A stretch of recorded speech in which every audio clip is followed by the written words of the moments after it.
Hey everyone, how's it going? Pixels here. Today we got patch 1.2 for Killer Klowns from Outer Space. Unfortunately, it dropped a bit later than when I was streaming. And I was planning on streaming this and covering it today, but at least it's finally here. And we got a bunch of things coming into the game, some balance changes, some bug fixes, and we got a new outfit pack as well as a new clown outfit. So we're just going to break everything down, give you my initial reactions and thoughts about it all, because there's some interesting stuff here. So we got the Human Summer outfit pack. I've tried to buy this on Xbox right now. As I'm making this video, I wasn't able to buy it on Xbox yet, but apparently it is out, so you can get all these cosmetics now, which is cool. And you also get the Infernal Ranger Slappy outfit here. I don't know why it's called the Infernal Ranger. I don't know if this is like part of a set called the Infernal Ranger, because obviously one was called Infernal Ranger Slappy, and this one is actually on the Hunter Clown. Sorry, the Tracker Clown. This one's on the Tracker Clown now, and it's not on the Ranger Clown, so I don't know why it's called Infernal Ranger, but there you go. You have that one there for the Tracker Clown type. So we have changes and improvements, and here we go. We have General. We've got the matchmaking preference system is now available. I've got a little bit of feedback about this in my Discord already. Apparently, it's not really that great because somebody selected to pick clowns more than humans, and they haven't had a clown game yet. So, yeah, I don't know how that's working out at the moment. They added an accessible in-game friend list from the pause menu while you're in a match now as well. In the private match menu, you can now select the map buttons. I guess they weren't clickable before. Disabled door interactions while doors are mid-animation. Updated the Clown Apocalypse visual effects as well. I can't wait to see what that's like because the Clown Apocalypse visual effects were kind of a bit too much in your face sometimes. Player HUD will now be hidden at the end of the match now as well. So for gameplay, they introduced a delay to stamina regeneration for all clowns and humans.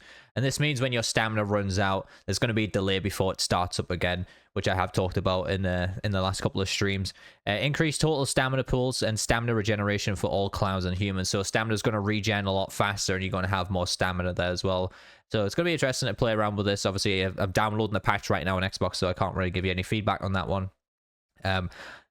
I hope it's making things a little bit more fast-paced, but we'll wait and see there. Adjusted spawn points, so humans and clowns should no longer spawn and resurrect near each other. This is a good one right here. Let's see how it plays out in the game, but it is a good change that they've done that, because that was one of the most annoying things, at least playing humans spawning next to like 2 clowns, for example. Humans, they've made adjustments and fixes to the human archetype stats. And they haven't actually said that archetypes are fixed fully, but they've adjusted the stats to them. They increased the drop rates on Hand of Fate card rarities. Players will now have an increased odds for better drops. I found this change absolutely insane, to be honest, because I already get really good items, and when I'm playing, I get a lot of good items thrown at me as well, like constant energy drinks, constant, health and sharp objects, and, even objectives. So it's going to be interesting to see how that much fluctuates the balance there. It might be a bit too much, and they might have to tone that back down, honestly.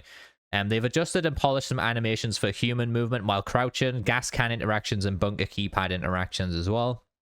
So for the clowns and clown changes, they're getting an increased XP reward for cocooning humans, helping to cocoon a human, hooking a cocoon human, a cocoon containing a live human, and hitting a human with a cocoon as well. You get more XP for that. Adjusted polished animations for the clown mallet, the clown ray gun. Honestly, the main clown ray gun has just been getting nothing but fixes and polishes, to the point where it's probably going to be the best one here. And invisible cars getting left and right turn and polishing there as well. They've improved lackey pathing, so lackeys are less likely to get stuck. Bounce caster projectiles will now explode upon impact with lackeys now. Added some visual flashing to the progress bar while cottonizing an objective. Added a camera angle for the shoe customization. Added sound effects for the mallet charge attack as well. It's a bit weird how they're doing all these.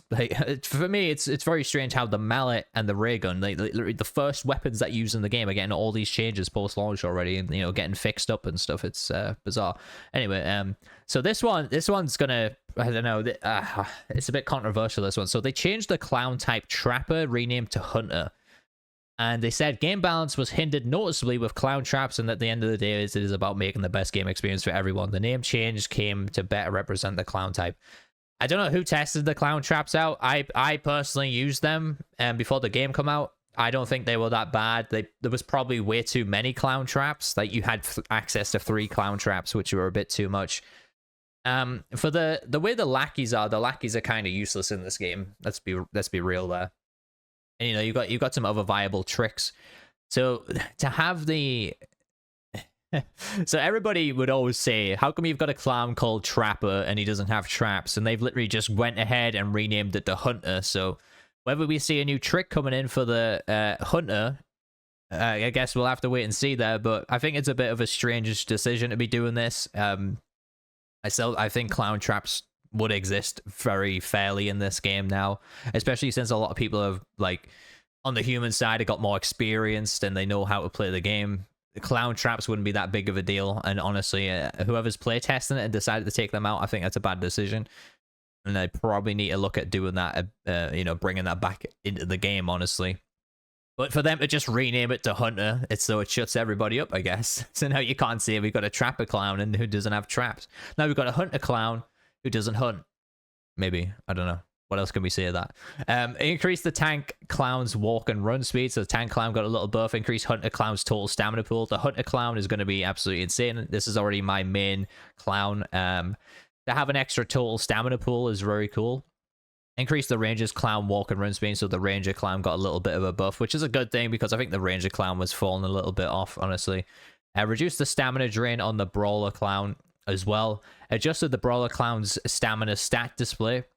Reduce the speed of backward sprinting on clowns. This one's going to be a good change, honestly, because clowns were untouchable. If you just if you mastered the backpedaling, you did really well as a clown, especially if you had the popcorn bazooka there. So I think they've only reduced it by a little bit from what they said in the dev stream, but at least they're changing that.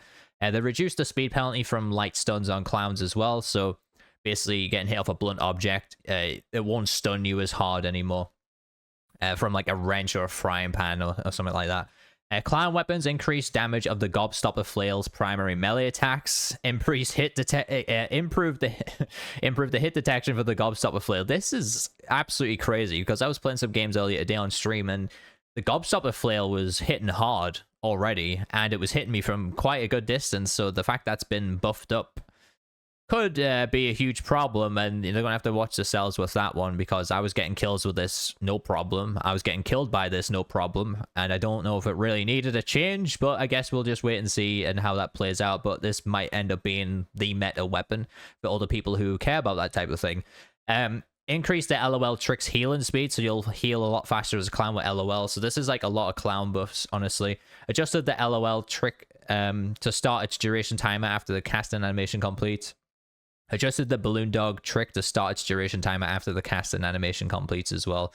So I guess when you pop that, the animation played, but you weren't getting the benefits, and then the timer was already playing. So they fixed that so it actually works when you press it, and you get the full amount of the time that it displays. So bug fixes, they dumped some various crash fixes. Fix an issue that was causing challenges not to track or complete while playing on dedicated servers. Fix an issue where players would appear to fall through the floor when vaulting or silently crossing windows. Address an issue that was causing lobbies to have more than 7 humans in a game. Fix an issue where players joining a match in progress would incorrectly see the bridge escape barricaded after it had already been opened. Fix an issue where players joining a match in progress would incorrectly see a bunker escape as usable after it had already been used as well. Players were not able to save their party privacy settings. Players could take fall damage upon spawning or respawning. This happened to me a few times. I always wondered why I spawned in, and I was playing the tough class, and I was like, why have I got a bit of health missing already? It was a bit weird. Causing interaction animations not to play properly for the host. Fix interact animation not playing for the host when stopped and quickly started. Human character models would appear in front of hiding spot for a moment before exiting the hiding spot. The hiding spots are still a bit of a mess, honestly. They need polished up a lot. Fix an issue where interaction UI could get stuck on player's screen if interaction was interrupted or moved out of range. Fix and polish various audio issues. Issues where the portal escape visual effects would only appear for the host of the match. Where players were able to rotate their characters in the customization menu if they had let go of the left mouse button. This is all this host for the match and stuff. So this game's using dedicated servers sometimes, and it's also using hosts, which is quite interesting. I haven't seen a game use a hosting system in a while like that. Fix an issue where players were not seeing voice transcriptions if they were not the host of the lobby. Fix an issue where voice transcription text was popping up from audio that was playing out a range of characters. And on the clowns, they fixed loads of issues here. Clowns were able to see flashlights when clown jumping. Pentashot would not properly cottonize humans while they were being grabbed by a lackey.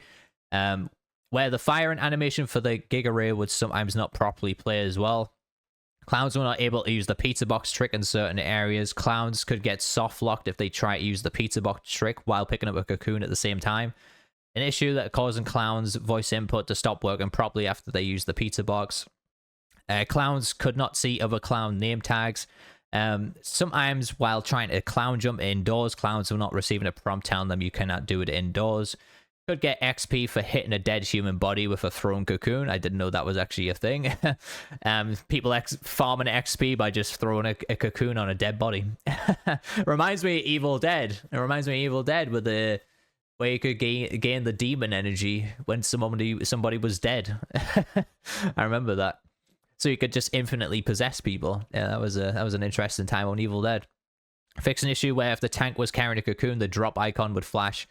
Humans, they fixed an issue where humans could not earn XP or challenges progression when hitting or shooting a clown and causing them to drop a cocoon. Humans could get stuck after being grabbed by a lackey. Humans' walk animation would not play correctly after being lured out of the boat. Ammo amounts would be randomized if ammo was dropped from the inventory. Human cameras could get stuck zoomed in after crouching and aiming with a revolver or shotgun. Fixing an issue where humans' escape animations were playing incorrectly. Humans is an issue causing humans to see incorrect camera angles while hiding in a hiding spot. Fucking hell, there's a lot here. I'm nearly there. I'm nearly there. Stamina would continue to drain while hiding in a hiding spot. Humans would see remain in health after they've been killed. Fix an issue where dead humans could not spectate bot humans. Fix an issue where... Why would I want to spectate bot humans? I've already got enough to spectate my randoms who are bots. Fix an issue where humans would not receive a hit marker for hitting lackeys with guns.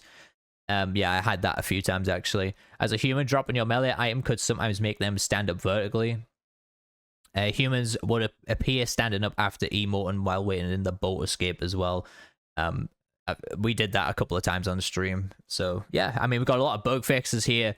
I still don't think the game is up to the standard of what we were all expecting. You know, obviously they went through a lot of balance changes as well. You know, we got all the clown changes here. We got a stamina change going on.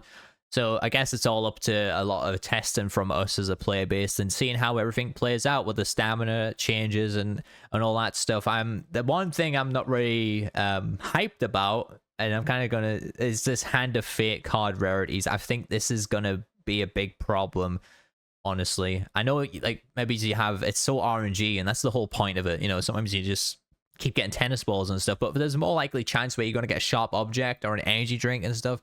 It might actually, you know, make things a little bit more difficult for the clown side. But, you know, if clown's getting a lot of buffs this update, I don't think it, you know, maybe it'll just counteract that a little bit and make the gameplay feel a little bit more faster paced. But you know, I suppose overall it's a decent update. It's probably something that we've been after for a while. We've gone up to the big 1.2 already.